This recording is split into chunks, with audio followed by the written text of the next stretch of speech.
You've just killed one of the most prominent people in your generation. And supposedly your motive is that's why you killed him, right? You assassinated him.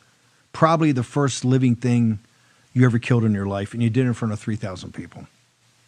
The whole world, this is a global event, very quickly. Your adrenaline, and you also know, because you tell your parents when they contact you, you're just going to kill it. So you know that your last moments on earth are now enveloping you.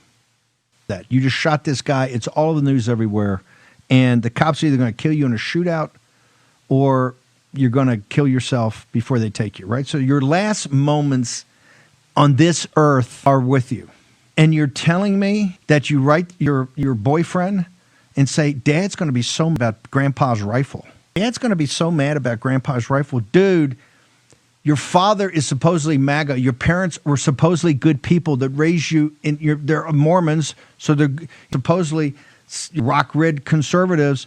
You just murdered the most important young person in the world in the conservative movement. You murdered him. You shot him down like a dog, and you're telling me that you're going to text here, Dad's going to be very upset I lost Grandpa's rifle.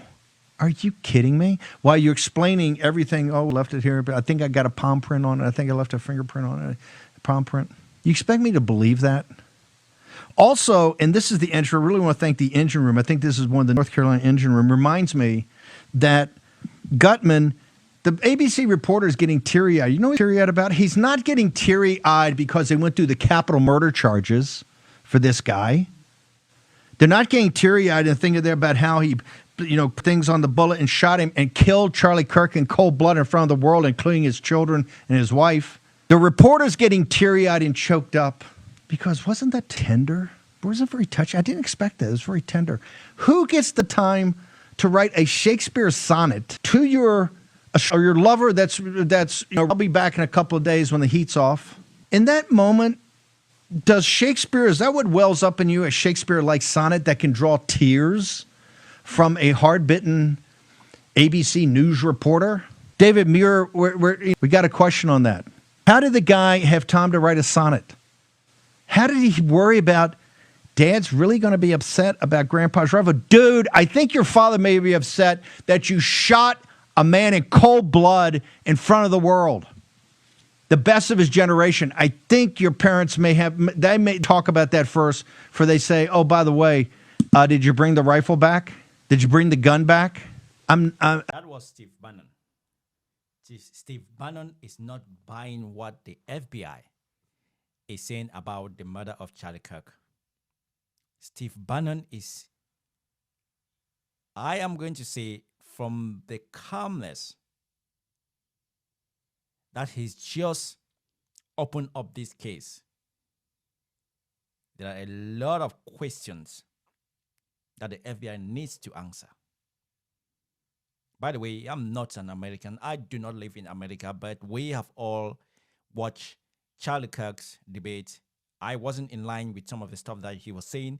Some of the stuff that he said they made me angry too, just as a black person living in the UK. Yeah, a lot of you will say what you want to say. But Steve Bannon has just opened a lot of eyes. How can you explain that a 22-year-old who has never killed somebody, will kill somebody like Charlie Kirk in front of 3,000 students, will calmly text his so-called lover? Like, so calm, there's no panic. There's no panic.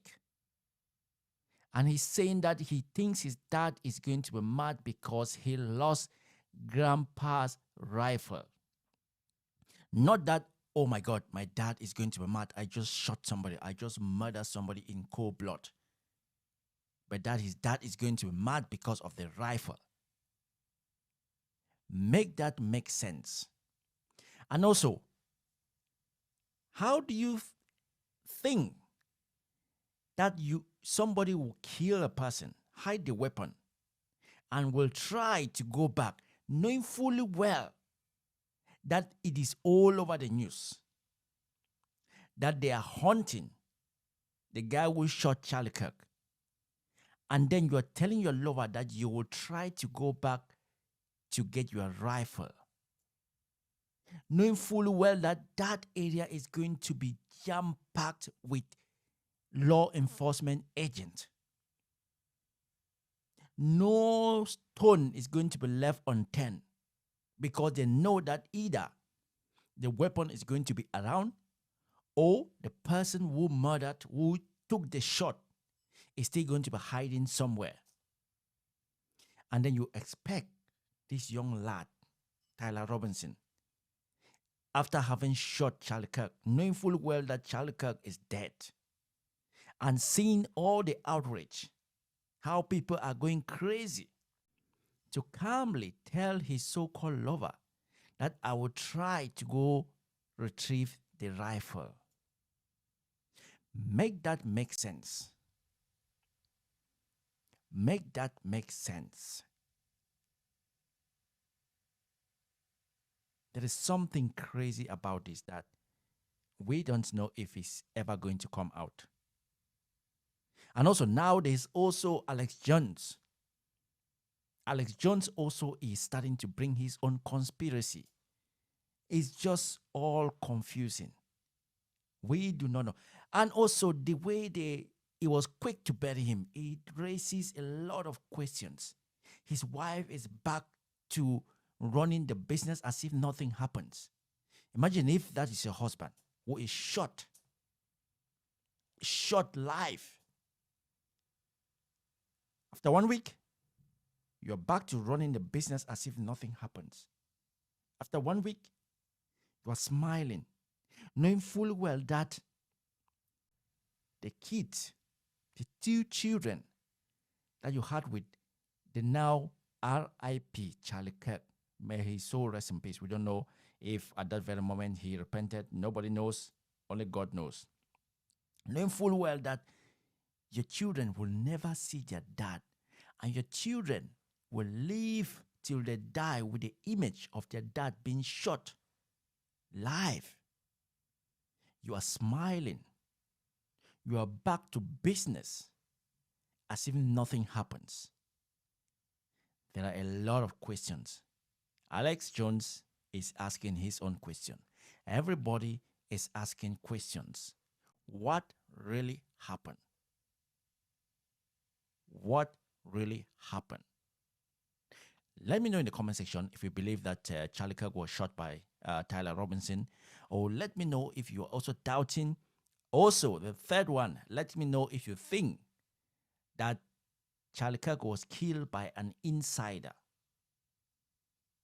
I'll be reading the comments. And by the way, don't forget to subscribe. Let's get this channel to 100,000 subs by the end of this year. Let's get this channel to 100,000 subs. I am D1W1. I watch videos and I react too. That's what I'm going to be doing.